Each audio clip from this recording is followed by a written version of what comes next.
Hi everyone, I'm Andras Horvath, and next to me is a car that I think is currently one of the sexiest electric cars in the world, both in terms of technology and design. This is the Xiaomi YU7, and this is the Max version with nearly 700 horsepower. And it has a design that I think is a total hit. Even though, yes, I know many of you are saying right now that it looks exactly like a Ferrari Puro Sangue. And from the side, it really does, but if you look closely, they took inspiration from McLaren for the front of the car and from Aston Martin for the rear. But still, when anyone sees this car in person, and I was the same way, I wasn't looking at where they got their inspiration from because manufacturers do this, especially in China, but we've seen it in Europe too. This car, on its own, looks so brutally good that it's something quite incredible. If we look at any detail, starting from the front of the car with these beautiful headlights, there's a little interesting thing here. It's not visible on camera, but an air duct goes in here and the air comes out here, which nicely threads the wind along the window, resulting in a drag coefficient of 0.24, 0.245 to be exact. Maybe this little rounded curve is what's a bit boring, but overall I really dig the design. Just look, the air also comes from the front, past the very nice 21-inch rims with the huge brake discs, the Brembo calipers, and the air comes out here. We've only seen things like this in 50 or 60 million foreign Taycans, Porsches, Ferraris, and cars like that. They've done it here. Then there's this beautiful carbon fiber mirror with a camera. Camera here, camera there, there's even LiDAR in the car. And as we move along, you see this beautiful, beautiful coupe shape, which really, if you catch a glimpse of it on the road, you'd think it's a Ferrari Puro Sangue, but it's not. Then there are these beautiful details, the coolest door handle that you can push in by hand. The whole handle lifts up, motorized. You pull it once more inside to open the door. Then when you start driving, it retracts flush. And of course, it has motorized soft close doors, which is obviously standard in China, while European cars charge a brutal premium for it. Of course, the charging port also opens motorized, and I'll just quietly mention that this car, equipped with a 100 kilowatt battery, takes only 12 minutes to charge, if you have such a charger. They have them in China, by the way, and of course, it also closes motorized. The car is 5 meters long, so you can't see it next to me, the height is lowered right now. I'll show you in a cutaway what it's like when we raise it and it becomes a proper SUV, but like this, it's basically a tall sedan. They didn't mess up the back of the car either. And yes, I know this is a bit Aston Martin inspired too, but actually it doesn't bother me at all because I look at the car as a whole. And if I look at the design together, it all comes together perfectly with this rear spoiler element, which also has a camera in it, and this little rear wing that actually generates downforce. It needs to be, this car is a brutal powerhouse. The Xiaomi lettering is totally fine too, and this rear lighting looks beautiful from behind at night. The car really, really delivers on this. Small diffuser elements, and there's a 617-liter trunk, which we've seen bigger than, but it's not small, especially since there's this little compartment here where we can toss in a charging cable or whatever, but actually there's no need for that because there's a frunk in the front that's 140 liters. 140 liters? I'll show you. And if I knew Chinese, I could tell the car, hey Xiaomi, open the hood. But since I don't know Chinese, I have to do it manually now. But look at this. This hood is bigger than I am, and it's made from a single piece. Jaguars had this, where it opened nicely over the wheel arches, and this shows that Xiaomi isn't messing around. I can't put it any other way.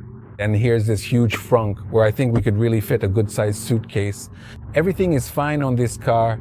Every little screw, the paintwork, everything is perfect.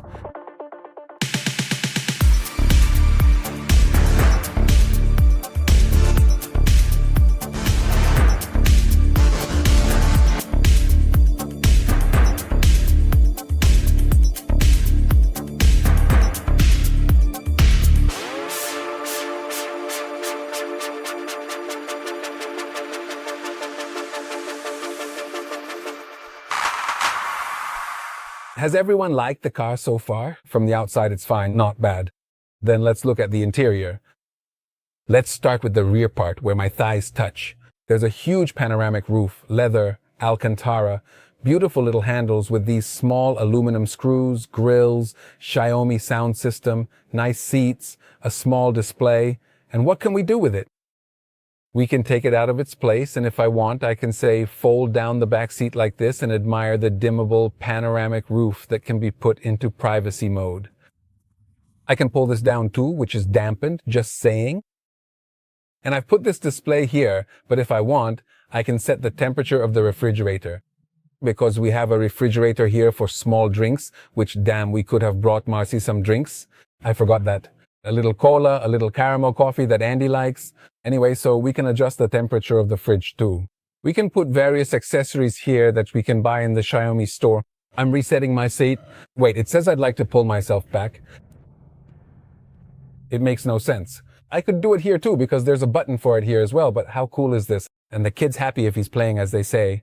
And it's still not over because if we reach in here, we even have a storage compartment here.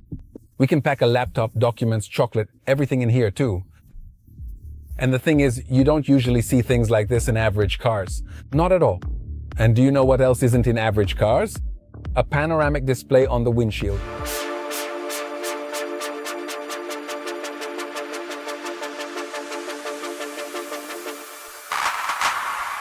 The passenger cabin here in the front can be called quite interesting. It's not necessarily my favorite with these huge Chinese fishy shapes where everything is floating. There's this floating console too. We can pack a lot of things under here, but basically this part, for example, isn't that practical, though these push-in cup holders are very, very cool. It looks damn good, but for example, at the phone holder part, we can put 4 phones here, but for instance, my glasses slide all over in it. The car key slides all over too. It would have been nice if this was higher and they put a small compartment here because sure, I can put all sorts of things here, but I don't want to toss my sunglasses among the other tossed in stuff. But this steering wheel, well, it's just brilliant. Carbon fiber, a little red mark on top of the wheel, a Manatino on it with mode selector buttons, which are a bit simple. I'm not saying they're tacky, but they could have put a little more effort into that. But basically, it's the same concept as on a Tesla steering wheel. For example, we can adjust the mirrors with buttons, the height of the wheel, the position. We can adjust everything with these buttons, and obviously the cruise control too, and everything. However, here are these mode selectors, and then I can put it in Sport Plus, Comfort, Eco, and the car raises itself. It's very, very useful that you don't have to dig through the menu. You don't have to look for buttons here. I just click twice and it's already in comfort mode and the car is already raising itself.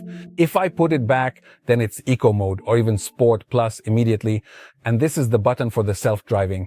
So this Alcantara steering wheel, this carbon fiber one, it's perfect.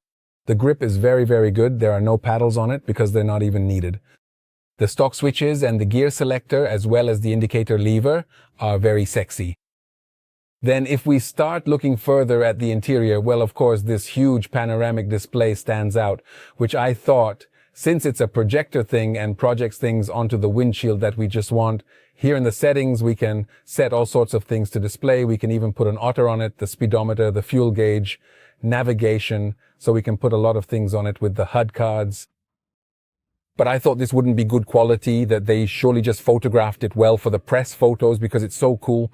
And imagine that this projected thing is like having a 5000 nit OLED display right there. It's simply stunning. There's a very similar solution in the BMW X3. It can do much more there. So this was my only issue with it, that the number of things we can put out here is relatively limited, but in reality, you don't need that many things. We can display the music or even the charge level. The speedometer has 3 different views, so we can display a lot of things. My favorite, by the way, is the otter, who just flaps around in the corners. I'll show you that while driving. But the thing is, it looks incredibly good. It's right in our field of vision. You don't really have to look down here. There's no extra third display. I think that in the future, most car manufacturers will copy this. Then there's the software, which, well, guys, it's just something you can't find fault with. Obviously, it's half English, half Chinese. There's nothing we can do about that now. Let's just be glad that you can adjust things in English at all. It's incredibly fast. They practically copied Tesla's solutions one-to-one. I think even the colors and all the graphics are very, very similar to Tesla's, but it really knows everything it needs to with icons. The energy display is also just so fast. Well, you have to see that Xiaomi is a mobile manufacturer. They have immense experience, and I can toggle the massage and the climate on the seat. The climate control is also completely like the one in a Tesla, by the way. The navigation doesn't work. I couldn't try that, but everything else is a straight A. This software is exactly as good as the Tesla software, which has been the benchmark until now. It's just as good one-to-one. They did a very, very good job. And speaking of the seats, well, there's this little mode for the seat where I can recline it. It's called zero gravity mode. I can do it from here too, why not? It says position and zero gravity, go. So we can't just recline the seat in the back, but say during a longer charge, if we charge it up to 80%, which takes 12 minutes, then we can take a 12-minute power nap. Why doesn't this car charge slower? No.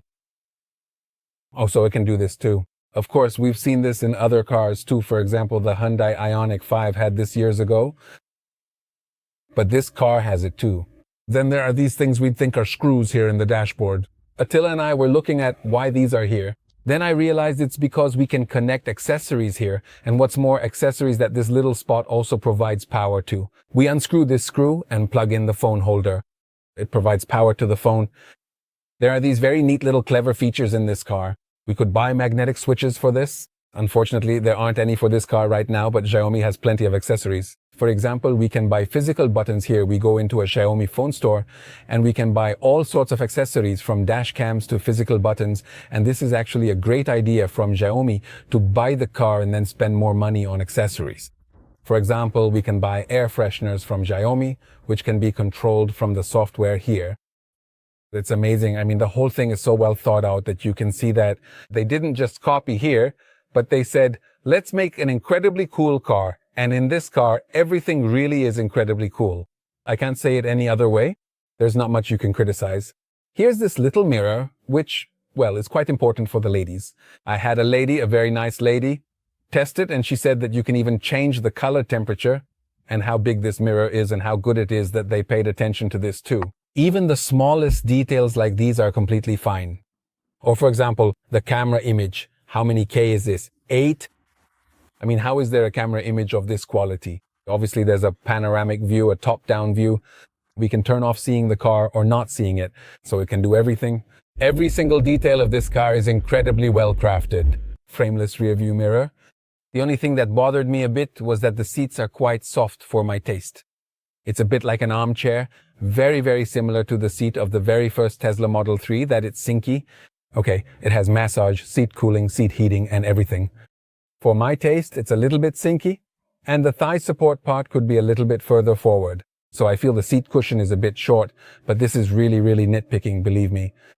The sound system also sounds brutal in it. You can't complain about that either.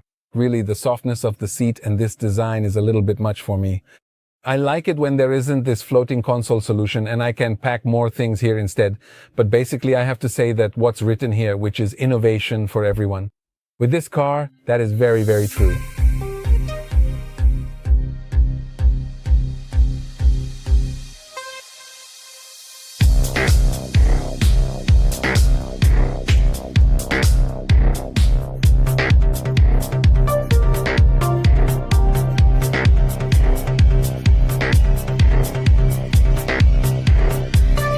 It looks good on the outside, it looks good on the inside, and I'll spoil it, it goes well too.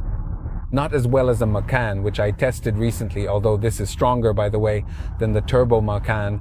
This is 690 horsepower, capable of 866 Newton meters of torque, but it still accelerates in 3.2, and it's also 2.4 tons. However, the smaller models that aren't as powerful are about 200 kilos lighter. But watch this.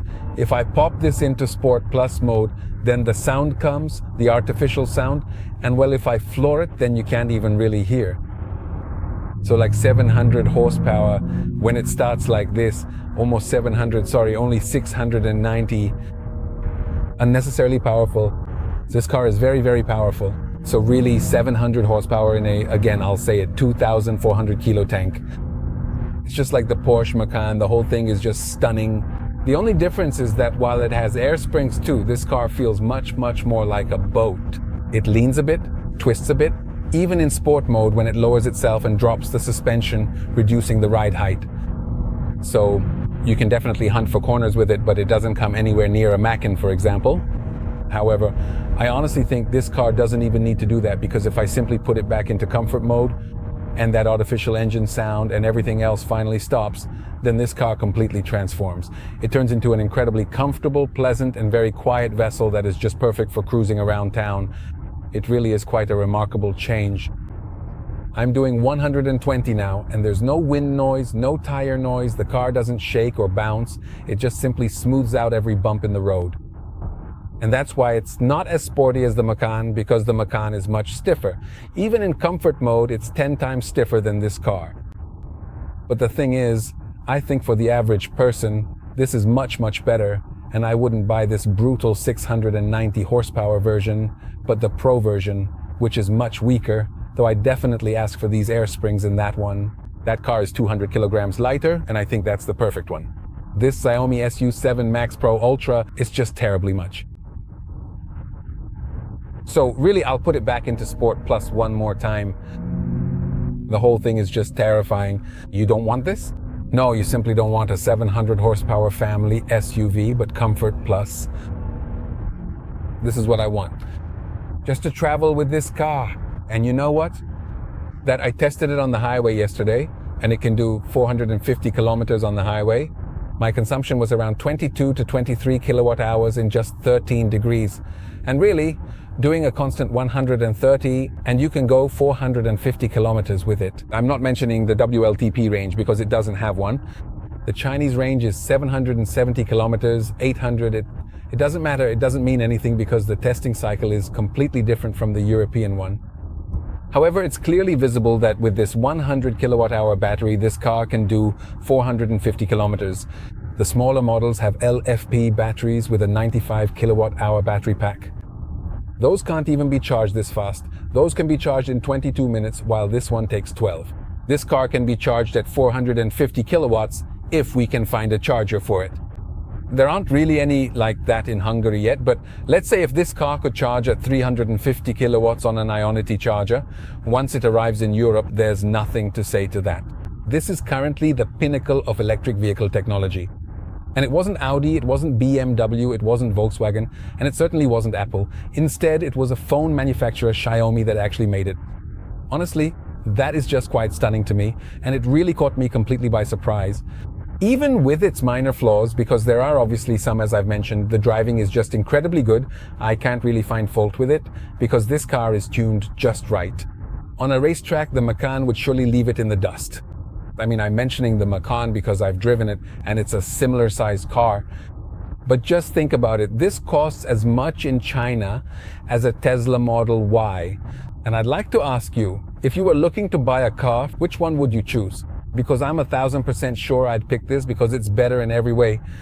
Right now, only the BMW iX3 comes close to this in technology, panoramic vision, and interior quality. And just listen.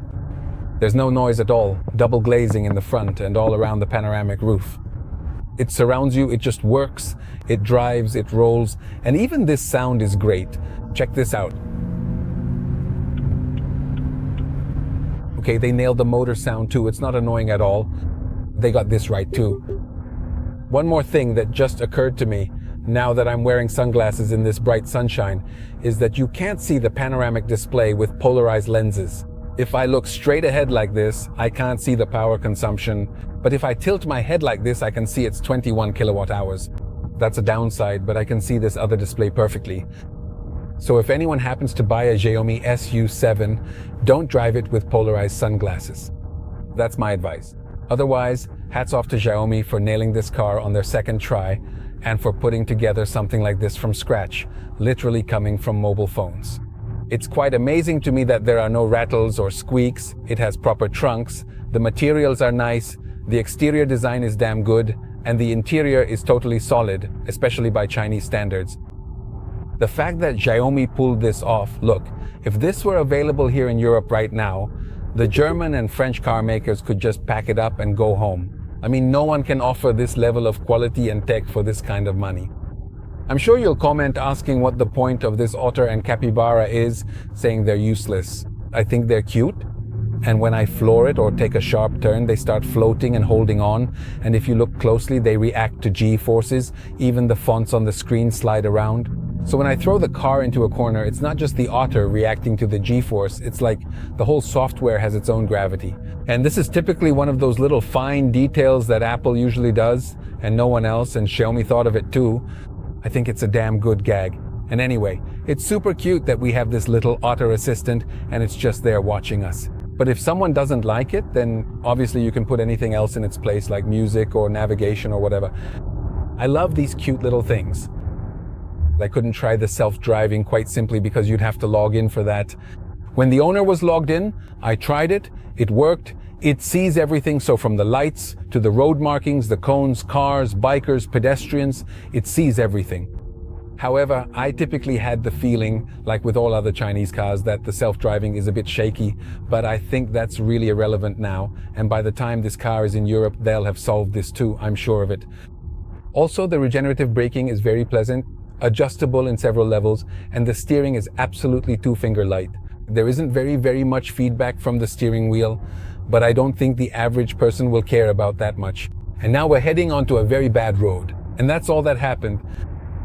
That it just smooths it out, handles it, and this is not a good road we're on right now. If we were here with the Alpha, I'd be turning off the camera already because it would be impossible to talk. The whole thing is brutal, and we're gliding homeward in comfort mode again. I think it's clear from the video that I'm a bit blown away by this expertise, and this car wasn't made for me. It's much more the SU7 that was made for me. Or the Ultra version of it, of course, that must be frighteningly good too. I'll be testing that as soon as I get the chance. It's for sure that this car is now setting the bar for everyone, technologically, in design, in software, in price, so in everything. Thanks a lot if you watched this episode and if you leave a like. Bye everyone.